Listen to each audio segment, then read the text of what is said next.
Alrighty, welcome back to part 2. So I'm going to try to get a little bit faster because I do realize that last video was a bit longer. I'm hopefully going to put a disclaimer in the beginning saying why I kind of made it so long.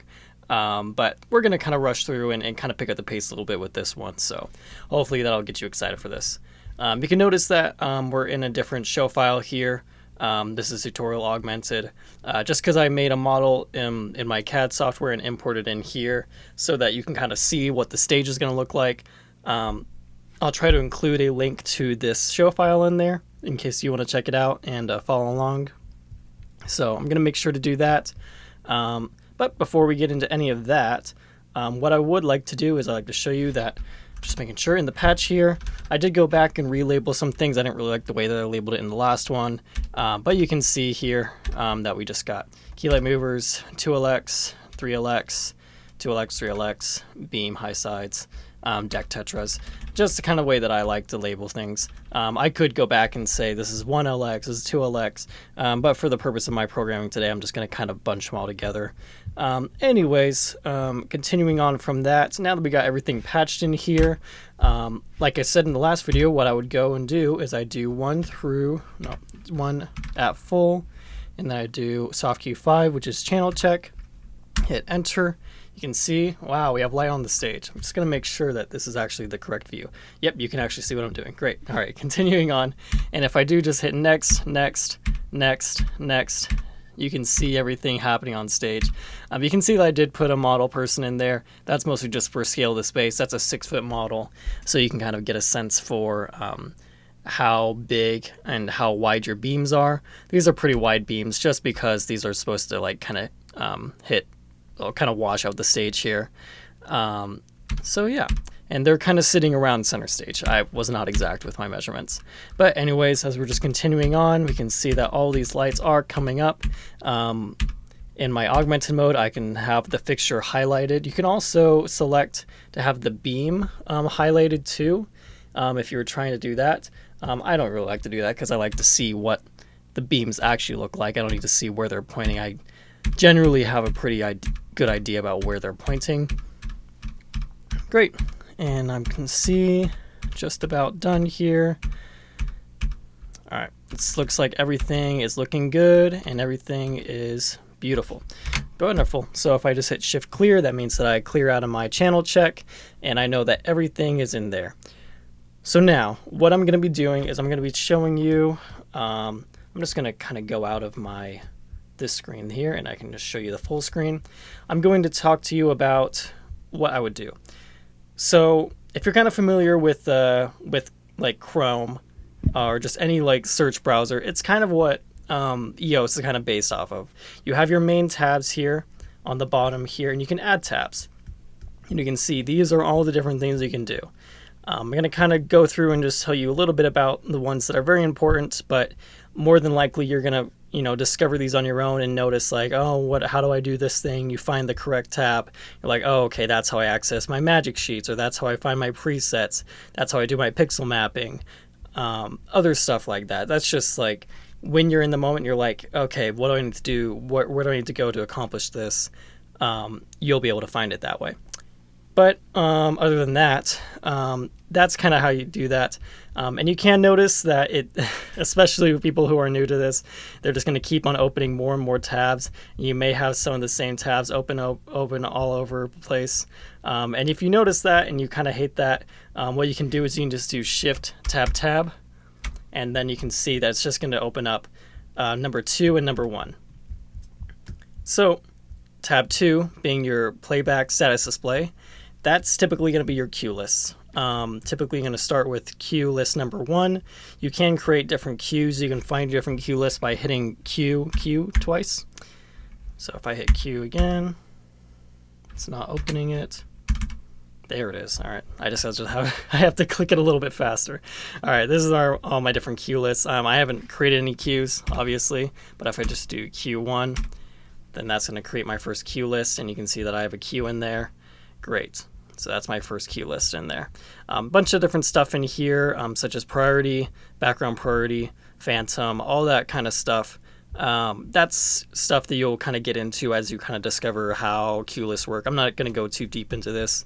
Just going to keep it a normal thing there. What you can also see here, tab 1 is the live table. So this is, I'd say number 1 and number 2, obviously they're going to be the ones that you look at the most.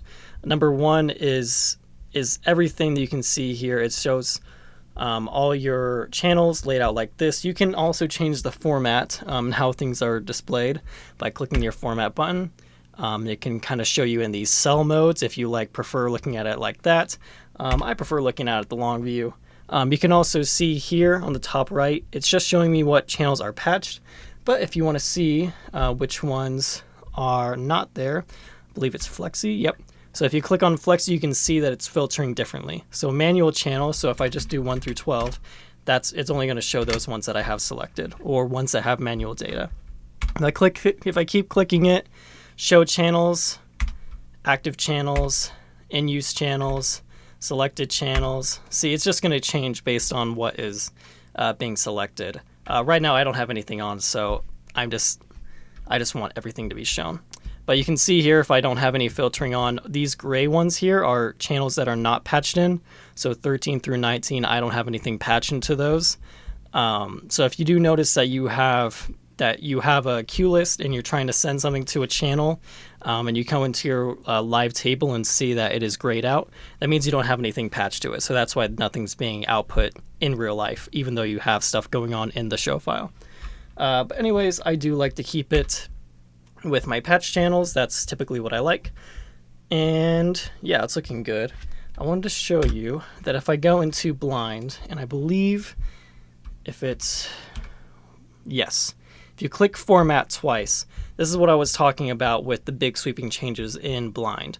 So you can see it's going to show it by queue here, and it'll show you all the different channels in there and what they're doing in that set queue. So if I'm trying to change things on the fly with big sweeping changes, you go into your tab number 1, your live table, and then change it to the blind spreadsheet mode by clicking on your format button. It'll look like this, and then you can change things that way. Hopefully I'll remember to show you what that looks like later. But for now, just kind of rambling like I always do. Anyways, let's start creating palettes and groups. So, one way to do that, I'm going to do 1 through 12, open that. I'm going to set those to full, and I'm going to record group 1. And I can click label, and I'm going to label those as high sides, HS. Great. All right, if I hit shift clear, and then one of my other favorite buttons here is sneak. If you look above your enter button and then go up, it should be one of the top ones right next to mark and home. You hit sneak, enter, and that's going to take everything out so that there's no manual data in there. You can see there that there's no manual data. I'll show you my second screen there again. So if I do group 1 at full, you can see all those guys come up, and then if I hit sneak, they kind of go away. They go back to home, and then they remove all manual data in there. Or if you're in a queue and you just wanted to go back to what it was in the queue, you can do it that way. Anyways, continuing on, let's see here, 20 through. So if I do 20 through and then hit next, you can see that I'm just selecting things one by one. It helps in my augmented mode because I can actually see the fixtures highlighting as I go through them. Obviously that doesn't happen in real life, but it helps for my case there. You'll know which fixtures go into where. I'm going to record that group next, or I can type in 2, whatever way you want to do your grouping. It doesn't really matter. I'm going to label these as, what were these? These are the Lone Stars. Lone Stars. Great. Oh, I did not actually turn them on. So now I'm actually going to do that, and I'm going to hit update group 2. There we go. So now if I do group 2 at full, there they are. Beautiful. Keep in mind that if you're recording groups and you do have manual data being sent to other things, that it is going to record into those groups. So make sure to sneak everything out. Make sure that nothing else has any manual data while you're recording your groups. Yeah. Anyways, continuing on. 30 through 1, 2, 3, 4, 5. Nope, just the 5. And I'm going to record group next, label these as titaniums LX2. Great. Nope, I did not turn them on, of course. Update group, whatever that one was. What was that? 3. Let's see if I can find it here. Yep, that was group 3. All right. Lovely. Sneak that out. So what? 35 through 39 at full. Record group next. Label. What was that called? Titaniums LX3. Yep, my spelling is great. Lovely. Sneak that out, and then I'm going to go to 40 through 43 at full. Record group next. Label. These are wash LX2. Great. And then 44 at full. No, I don't need it at full yet. 44 through next at full. That's my washes. Record group next. Label wash LX3. Sorry if I'm going pretty fast here, but you know, if you want to take your time, do this on your own. Feel free to pause or slow down to speed the video, whatever you need to do. But the last video was 40 minutes, and I was like, whoa, that is way too much. Okay. Let's see, the last ones I did, were the washes. So 50 through, I'm just going to make these all together. There are people that will create separate groups. They'll do like all, or just one side, or just another side, or each individual ladder. Of course, do it the best way that makes sense for you. Groups are made for easy access to channels instead of having to remember all the channel numbers. You can just remember the group numbers, or if you have direct selects up, you can use those. That will definitely help you. It's just making things more compact so it's easy to recall things and program things faster. That's what we're trying to do, is just trying to make it as fast as possible. Everyone has their different methods. Everyone will tell you different ways to program, but you just need to find what is best for you when it comes to programming. So there's not one end-all be-all way. Obviously, the way that I do things is not the best way. It's just the way that makes most sense to me. Anyways, with that disclaimer out of the way, I'm just going to continue on. Lots of people like to say what is the best way, but they don't listen to those people because they don't know what they're talking about. Just going to do wash sides. Okay, and then what is this? 60. Yep, just these two. So through these, record group. Nope. Make sure that they're turned on. Select last. Through 1 at full. Okay, great. Got all of those. Record group, next, label. These are the tetras. Beautiful. All right, so we have all our groups here. I do have some direct selects pulled up here with my JOSC at 2, so I am able to just select things like that.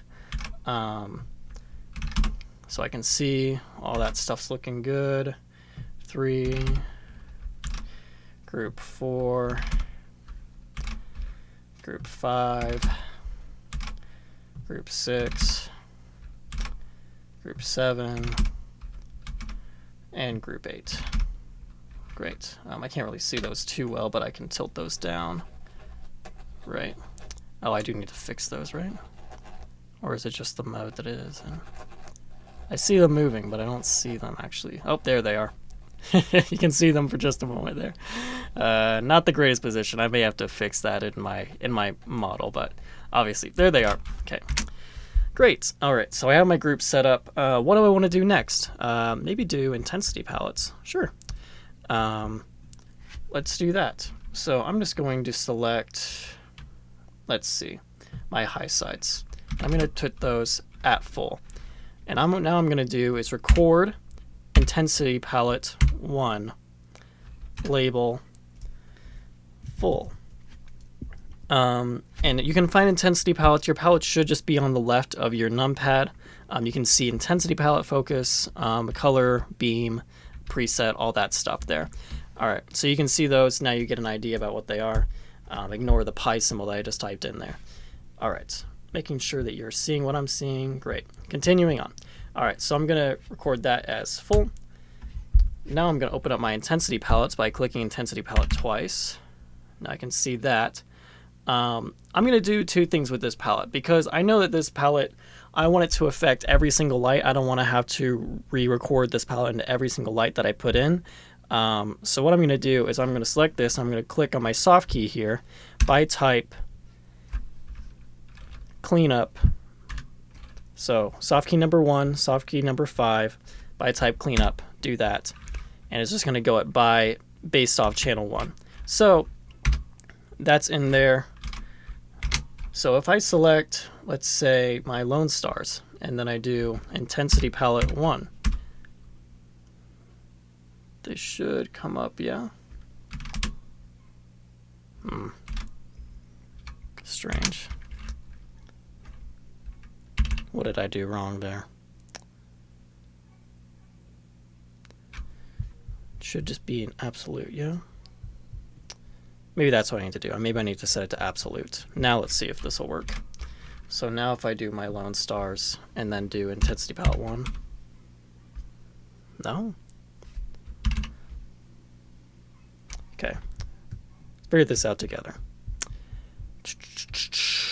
It should just be by type, yeah? Edit.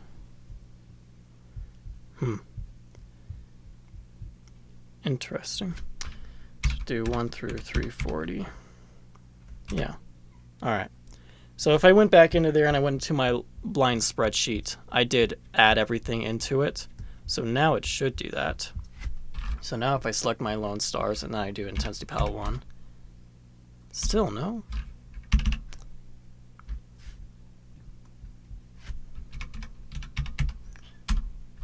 Update.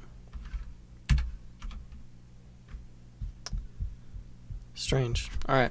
Well, all right. I'll show you the correct way of doing it, I guess. All right. So now I'm just going to do 1 through 340. That's how I know all my channels.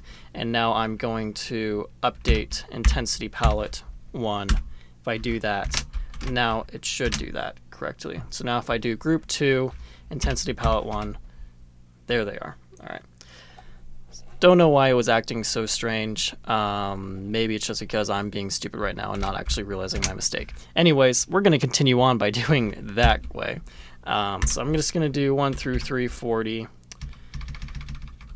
channel 1 through 340 at 50, and now I'm going to record intensity palette, next, label, half. Great. So now you can also see here, you can know if you're using a palette by it saying what the name is, that the label that you put in there. So right now it's saying my intensity is half in words instead of numbers. I definitely encourage that when you're creating palettes that you use words instead of numbers, because typically it's just going to show numbers in here. So it'll be confusing if you're going back in there and seeing like it says it's 100, but when I change it, it's not affecting the rest of the palettes. Just take my word on it.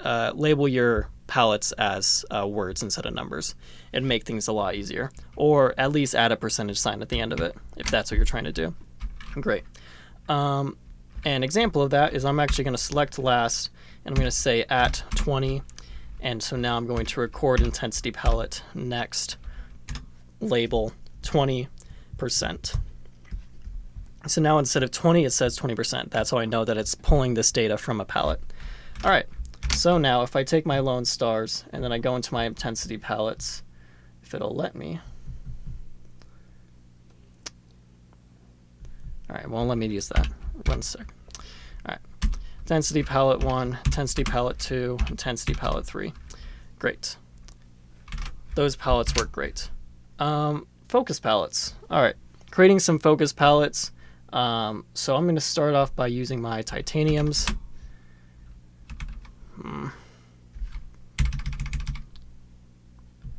My thing is acting strange. 1 second, let me unplug that. plug it back in. Hopefully it'll start working correctly. So what we're going to do here is we're going to create a couple palettes. We're going to make some focus palettes, some color palettes, and some beam palettes very, very quickly, just so you get an idea about what it is. All right, so if I go into my groups, I'm going to find my titaniums. I'm going to turn those guys. I'm actually going to add both of these in. So I'm going to select groups 3 and 4, turn those on. All right. And I'm actually going to tilt those down. Oops, I want to select active, home, and I'm going to move them all down like this. So I'm going to record this. I'm going to record a focus palette, 1, label, tilt up, select last. I'm going to do something called a fan here. Fan is an easy way for you to make all your lights kind of move in opposite directions together. Way I can do that is if I click more soft keys, select soft key number 2 here, which is fan, and I'm going to select center. So if I do that, now I have all those guys, and now if I start panning, oh boy, they're in opposite directions. I need to fix that. Anyways, maybe if I do it, fan, let's go back, select last, more soft keys, fan, maybe mirror out will look a little bit better. Nope, that still looks pretty bad. Oh god. All right. Anyways, we're just gonna leave it like this for now. Oh god. Of course, I got to show my mistakes to show you what not to do. All right, I'm back. So here's what I neglected to describe about fan. So when we're using fan, it's going to read everything literally by channels. Obviously, the board can't see what I'm doing, and so it doesn't understand the way that I have my fixtures ordered on here. So what it's going to do is it's just going to select 30 through 39, and it's going to say, all right, 35 is the center, and then everything else is going to work out from that. So if I pan everything down, and then I hit my soft keys, fan, center, it's going to think that 35 is the center. So if I start moving my pan, everything's going to be based off of 35.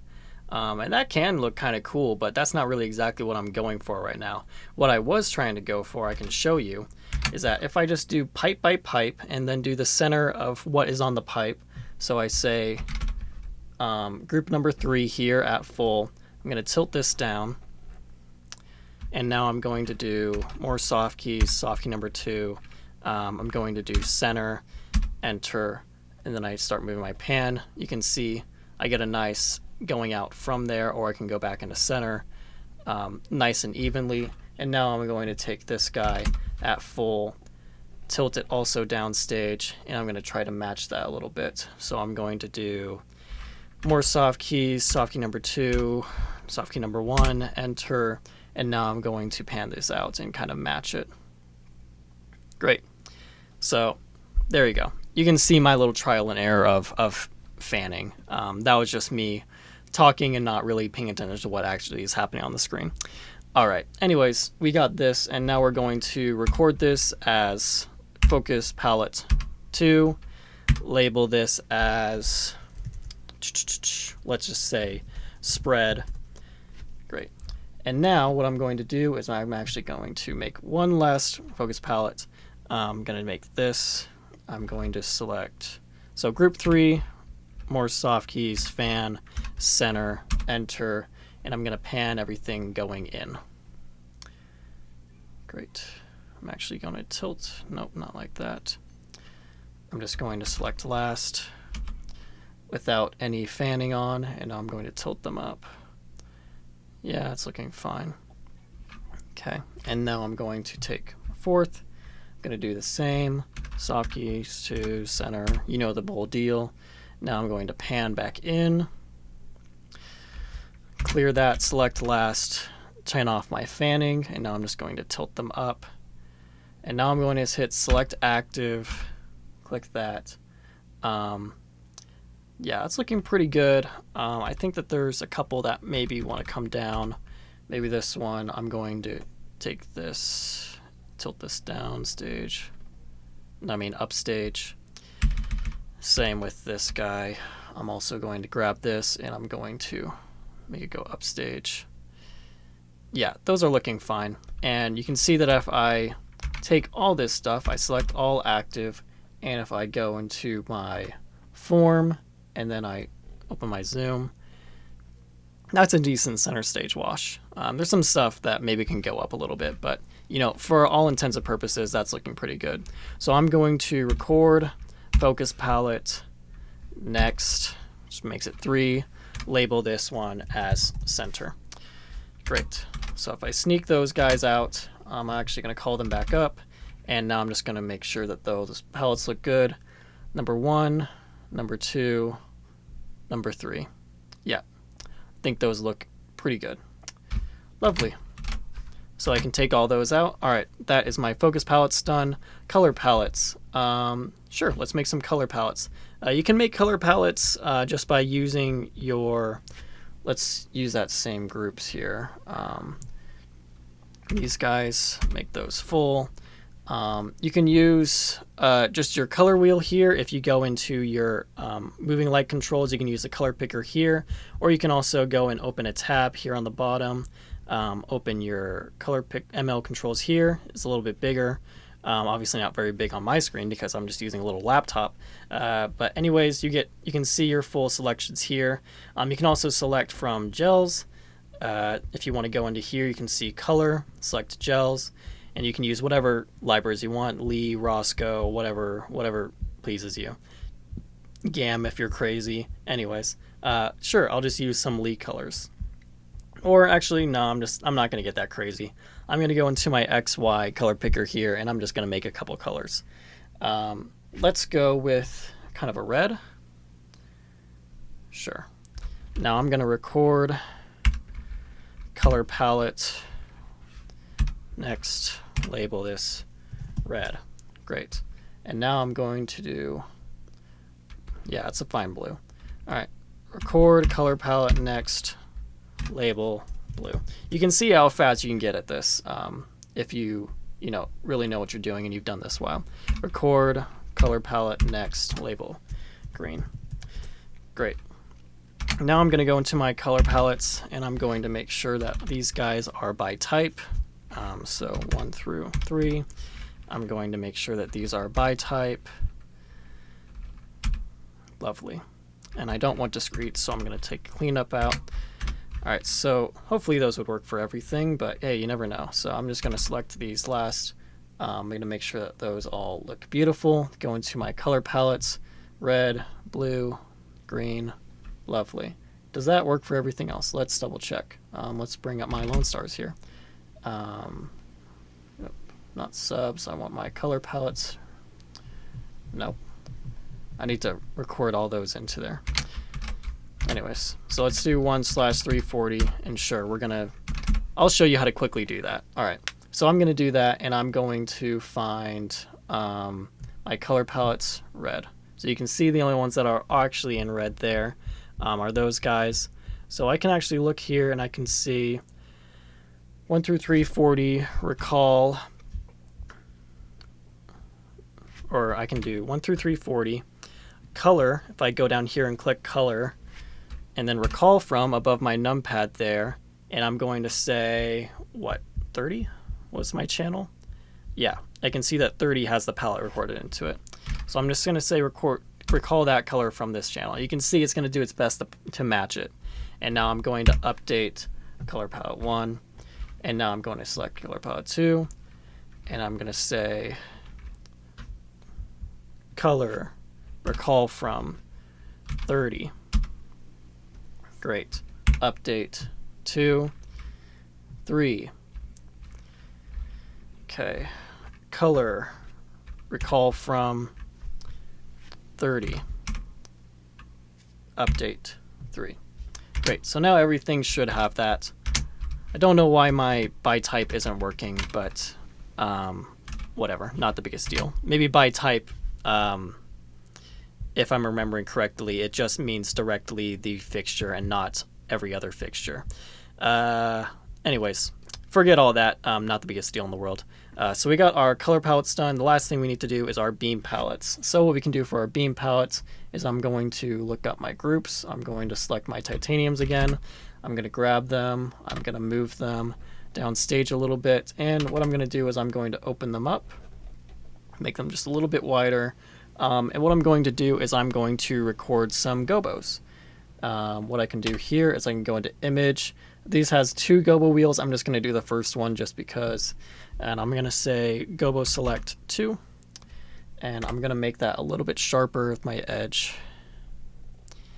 Nice sharp image there. That's looking pretty good. All right, so I know I did that really fast, but if you were trying to follow along with me and you don't have the fancy devices I do, you can click on the ML controls up here. You can go into, where is it? Yep, scroll down here. You can see gobo select here from your first gobo wheel. You can just click it like this and it'll switch it out like that. Great. But we got this guy, and so now I'm going to record beam palette next, label this as, what is this, wiggle something? That's what the gobo is called? Sure, call it wiggle. And you can see here that's all labeled as wiggle. So if I reselect these guys, and then I'm going to go into my image, gobo select 3. Sure, this is mycelium is what this one's called. So now I'm going to record beam palette next, mycelium. Great. And now I'm going to select last. One more palette, make that number 4. This one's called Bob's Bricks, I think, right? If I remember it right. Bob's Brush is what it's called. Obviously not bricks. All right, record beam palette next, label this as Bob's Brush, or just label it whatever makes sense in your head. If you like just like trees or just forest wash, you can label it something like that. Great. All right, I think those are pretty good. So now I'm going to go into my beam palettes and I can see boom, boom, boom. Lovely. So if you haven't been following along, or if you're just really confused about what these different palettes do, intensity palettes, they just control intensity, just about how bright the fixtures are.